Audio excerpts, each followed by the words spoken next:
தந்தி TV நேயர்களுக்கு வணக்கம். இன்றைய சிறப்பு நேர்காணலில் இந்திரா படத்தின் கதாநாயகன் வசந்த் ரவி நம்ம இடையே இருக்கார். நிறைய கேள்வி இருக்கு, வாங்க கேட்கலாம். சார் வணக்கம். வணக்கம். இந்திரா இந்த கதை எதுக்காக நீங்கள் தேர்வு பண்ணீங்க? என்ன மாதிரி கதாபாத்திரம் இந்த படத்தில்?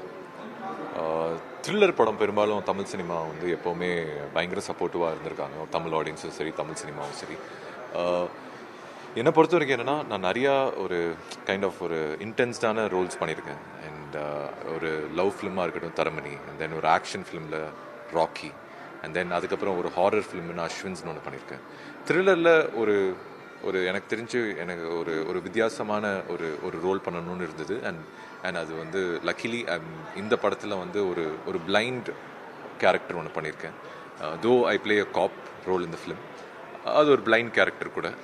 அண்ட் எப்போவுமே தமிழ் சினிமாவில் ஒரு த்ரில்லர் படங்கள் நான் இப்போ சொன்ன மாதிரி சப்போர்ட்டிவாக இருந்திருக்காங்க. அது ராட்சசனாக இருக்கட்டும், இல்லை போர் தொழிலாக இருக்கட்டும்.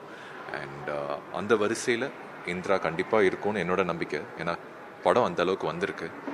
அண்ட் இந்த வருஷத்தில் நான் எல்லா இன்டர்வியூவில் சொன்ன மாதிரி இந்த வருஷத்தோட one of the best thriller ஃபிலிம்ஸாக இந்திரா இருக்கும். அதில் எனக்கு எந்த டவுட்டுமே இல்லை. ட்ரெய்லர் பார்க்கும்போதே ஒரு மிரட்டலாக இருந்தது. அதில் ஒரு சீனில் நீங்கள் பார்வையற்றாக நடிக்கிறது இருக்குது. ஸோ அதுக்கு எந்த அளவுக்கு மெனக்கட்டிங்க? ஒரு பார்வையற்றாக நடிக்கும் போது நிஜத்தில் இருக்கிறவங்கள்ட்ட போய் ஒரு பார்த்து ட்ரைனிங் அவங்கள அப்சர்வ் பண்ணிங்களா? ஏன்னா அதாவது ஒரு சாதாரண விஷயமா கிடையாது. ஒரு வாய் பேசாமவும் காது கேட்காதவர்கள் நடிக்கிறது, பார்வையற்றாக நடிக்கிறது ஒரு சவாலான விஷயம் இல்லை. எந்த அளவுக்கு அது மெனக்கட்டிங்க? மெனக்கடல் எப்போவுமே ஒரு கேரக்டர் பண்ணும்போது இருந்து தான் இருந்தது. அது இது வரைக்கும் நான் ஒரு படங்கள் பண்ணும்போது அதுக்கான மெனக்கடல் கண்டிப்பாக இருக்கும். அண்ட் இந்த படம் வந்து ஒரு நீங்கள் சொன்ன மாதிரி ஒரு பிளைண்டாக பண்ணும்போது அதுக்கான ஹோம்ஒர்க் நிறையா பண்ண வேண்டியது இருந்தது. ஏன்னா நானும் டைரக்டரும் வந்து எந்த ஒரு ரெஃபரன்ஸும் எடுக்க வேண்டாம்.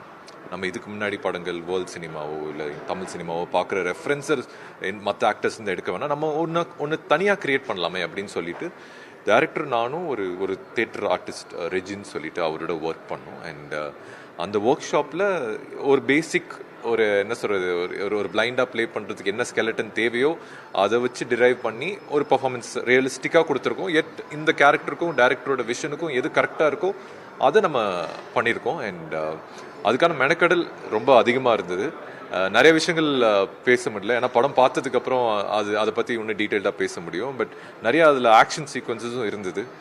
ஸோ ஒரு பிளைண்டாக ஆக்ஷன் சீக்வன்ஸ் எப்படி பண்ணுறது, அதுக்கான ஸ்ட்ரகிள்ஸ் இருக்கும், அதுக்கான சேலஞ்சஸ் இருந்தது. And luckily Vicky master stunt choreographer இந்த படத்தில் விக்கி மாஸ்டர் வந்து ரொம்பவே அதுக்கு ஹோம்ஒர்க் பண்ணியிருந்தாரு. அதனால் எனக்கு கொஞ்சம் பெட்டராக ஈஸியாக இருந்தது. அண்ட் படம் August 22 ரிலீஸ் ஆகுது.